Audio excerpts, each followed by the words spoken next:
Assalamualaikum warahmatullahi wabarakatuh. Perkenalkan, nama saya Ahmad dari kelas 5D dengan NPM C321811006. Untuk kesempatan ini saya akan menerangkan tentang sistem rem. Rem. Yang pertama itu ada fungsinya rem. Apa aja fungsinya rem? Itu ada 3. Yang pertama sebagai untuk mengurangi kecepatan atau memperlambat dan menghentikan kendaraan. Yang kedua, memungkinkan parkir pada tempat yang menurun. Yang ketiga, sebagai alat pengaman dan menjamin pengendaraan yang aman. Nah, itu adalah fungsinya rem. Terus selanjutnya ada komponen-komponen rem.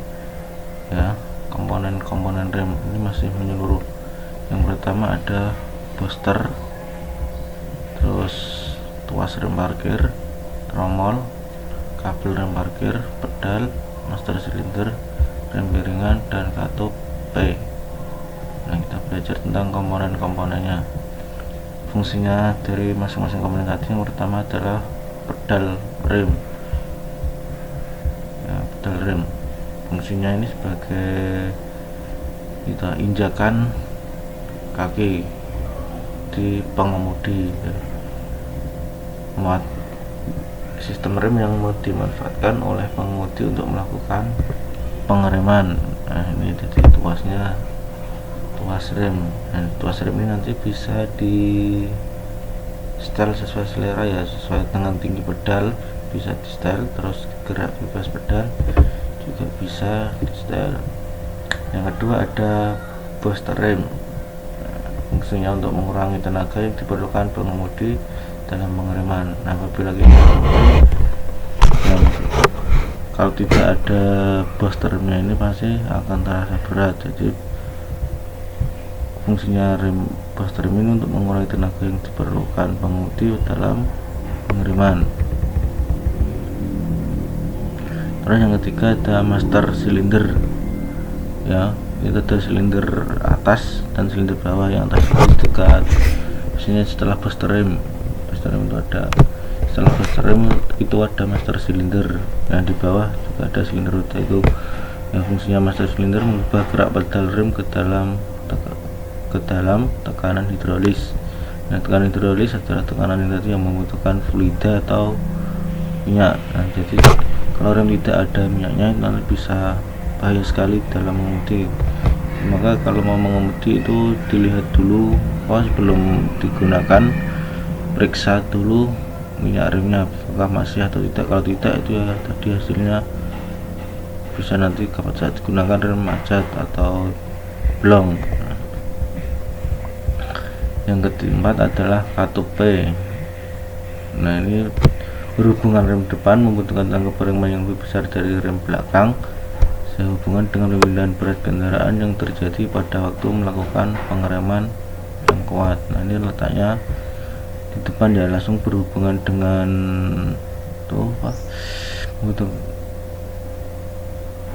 katup pengimbang atau katup pengimbang. Ini untuk mengimbangkan tenaga antara rem depan dan belakang. Terus yang kelima, fleksibel hose atau selang fleksibel. Ini menghubungkan pipa rem dan rem roda untuk mengimbang gerakan suspensi. Nah, ini biasanya terbuat dari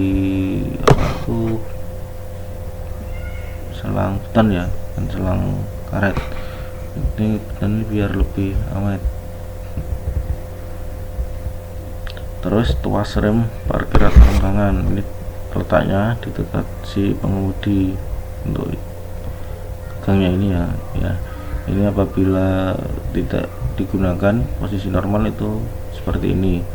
Nah, kalau digunakan kita tarik ke atas ya, itu posisinya seperti ini. Apabila digunakan, kita lihat di tromolnya atau di belakang. Ini ini normal dan ini pada saat bekerja. Nah, ini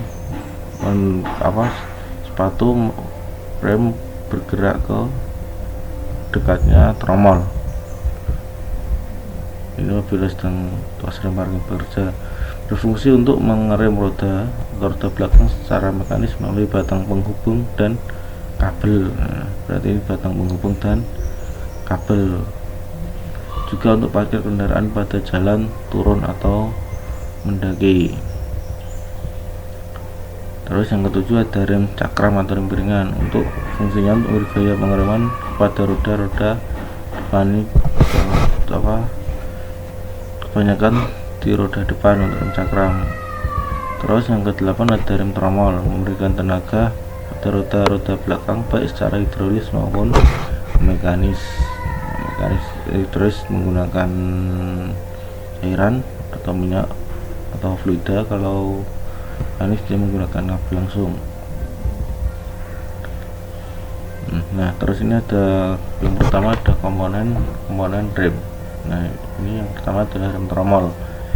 Ada banyak komponen mulai dari silinder roda, plat penahan, sepatu rem, kabel rem tangan, bagas jangkar, tuas sepatu rem, tromol, bagas pembalik sepatu, penyetel, otomatis, tuas, terus baru pen, bagas, dan sepatu. Ini ada komponen mulai dari sudah saya terangkan dari silinder roda. Yang pertama itu ada backing plate. Backing plate itu yang ini atau plat penahan. Ini sebagai rangka sekaligus pelindung komponen-komponen rem tromol lainnya. Nah, sebagai tumpuan atau untuk menata letaknya dari komponen tromol ini itu di sini. Yang kedua ada silinder roda. Ya, fungsinya adalah untuk mengubah tekanan fluida menjadi gerakan mekanis. Apabila menginjak pedal rem, ya nanti minyak itu disalurkan dari reservoir tank langsung ke master silinder atas ke master silinder bawah. Nah, ini di sini nanti piston akan mendorong sepatu rem untuk bergerak dan mencekram tromol. Gerakan mekanisnya seperti itu. Tekanan fluida itu tekanan minyak tadi ya, yang diberikan dari master silinder atas ke master atau silinder roda ini. Nanti di dalam sini fluida yang bertekanan itu juga untuk mendorong piston keluar, ya maksudnya ke sini dan ke sini, dan akhirnya nanti bisa menekan sepatu rem untuk bergesekan dengan tromol. Nah, yang ketiga ada sepatu rem dan kampas. Nah, sepatunya itu yang ini ya hitam, terus kampasnya itu yang biasanya di luarnya ini ya, sepatu dan kampas rem jadi satu.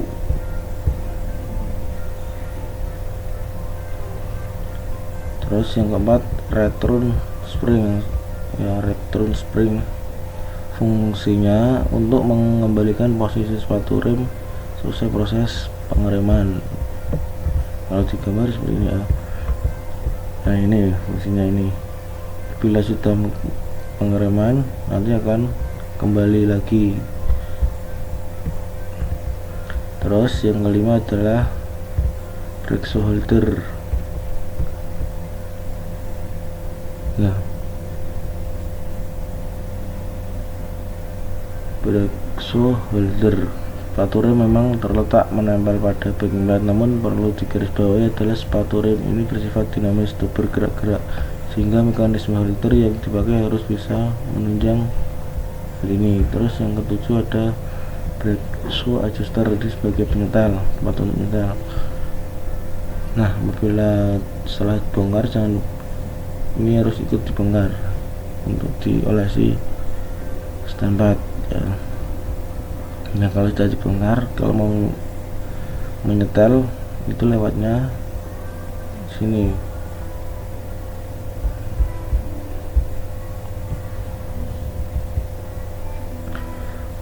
Fungsinya ini tadi, fungsi dari brake shoe adjuster, fungsinya yang ini.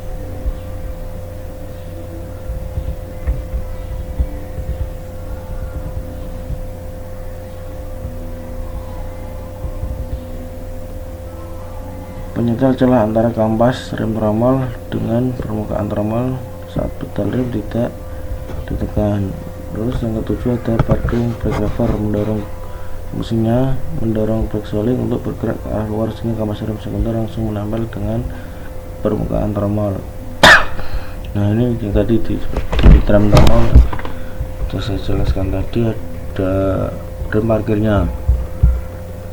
Terus yang ke-8 drum atau tromol rem, fungsinya adalah sebagai media gesekan bersama kampas rem agar putaran roda bisa berhenti.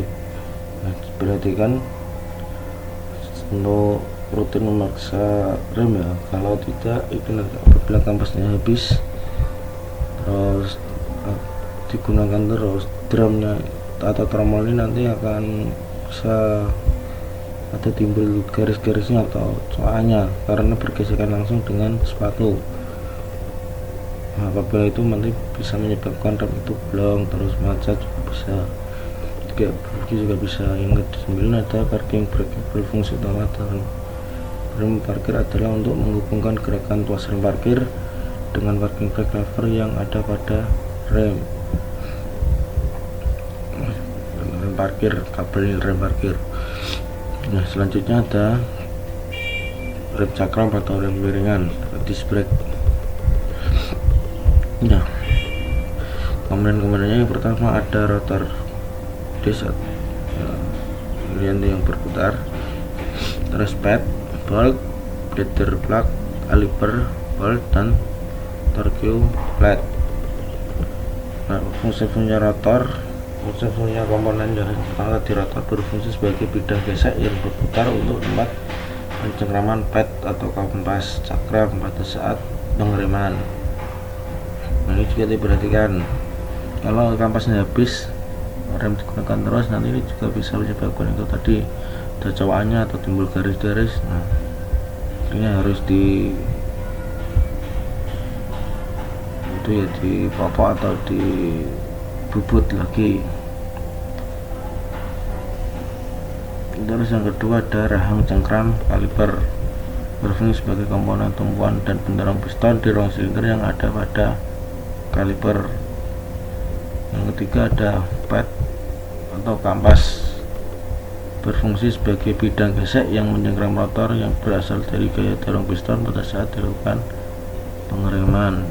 Yang keempat ada torque plate, fungsi untuk menopang momen yang dialami kaliper saat pengereman. Yang kelima ada bleeder plug, berfungsi sebagai saluran untuk membuang udara saat dilakukan bedding atau pertukaran. Nah, setelah rem dibongkar total, jangan lupa untuk bleeding, itu fungsinya untuk membuang aliran udara yang masuk di rem. Kalau dibiarkan itu nanti remnya tidak pakem ya, bisa bahaya dalam mengendara nanti. Sekian presentasi dari saya, kurang lebihnya saya mohon maaf. Assalamualaikum warahmatullahi wabarakatuh.